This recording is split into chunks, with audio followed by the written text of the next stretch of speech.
1 mini burger 1 spaghetti bolognese 1 Caesar chicken no bacon ကျမစီမှာဘာလို့အလုပ်လုပ်ချင်လဲ လက်စပေးလို့ စာရဲ့ပိုင်ဆိုင်မှုတစ်ဝက်ကိုရှင့်ကိုပေးမယ်ကျမတို့ကွာရှင်းရ ငါသဘောမတူ တရနေဘွားမောင်မင်းကိုချစ်တဲ့သူရှိတယ် ကိုကြီးလဲလေသမီးတို့အဲ့လိုမျိုးအိမ် surprise တိုင်းရင်ကောင်းပါပဲနော်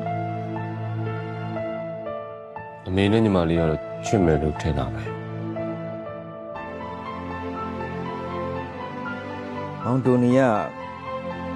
သမီးကိုသဘောကျနေတာကြာပြီ အခုမက်ဂရိစ်တို့ကစားတာရပြေဆုံးနေပြီဆိုတော့ကလေးမိကြတယ် ရှင်တို့လူကိုပြောလေရှင်တို့လူကမှမစွမ်းတာ Grace အဲ့ကောင် အိမ် dress ပုံကြီး Grace ခေါ်တာ ကျွန်တော်ယောက်ျားလေးပါကျွန်တော်ဘယ်တော့မှမဟုတ်ဘူး ဘယ်ယူအောင်อ่ะယောက်ျားရင်လည်းမကြဘူးလို့ပြောတာရှင်ဘာလို့ကျမတို့ဒီကိစ္စကိုဆွဲထည့်နေတာ ခလေးလေးကဘာတဲ့လဲသမီး အထွာဆောင်မြိုက်ကြည့်ရသေးဘူး ကျမရှင်းလိုက်ရအောင်နေ့တိုင်းစားကြ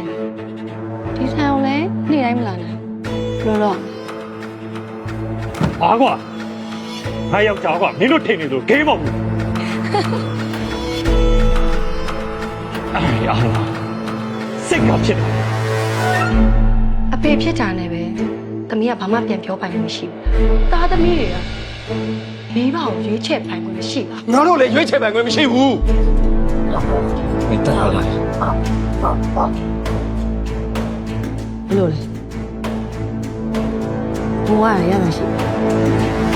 မောက်ယောက်ျားတော့မောက်ကြောက်ရတော့ သူကငါထပ်ဖို့ပဲကြောက်ဖို့ကောင်းတယ်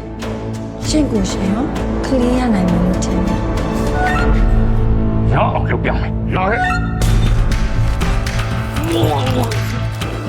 ငါတေမပဲနဲ့တော့ငါတေမပဲနဲ့ကြိုက်တာတော့ ။နင်ကငွေပဲချစ်တာလေ။ဟုတ်တယ်မလား။ကဘာပေါ်မှာလူဦးရင်တမ်းမောက်9,000ကျော်လောက်ရှိတယ်တဲ့။အဲ့ဒီထဲမှာငါ့ကိုချစ်တဲ့သူတရားမှမရှိဘူး။ငါမင်းကိုတိတ်3,000ပေးမယ် ကျွန်တော်ဘာလို့ပြရမလဲ ။လူတက်ပြီး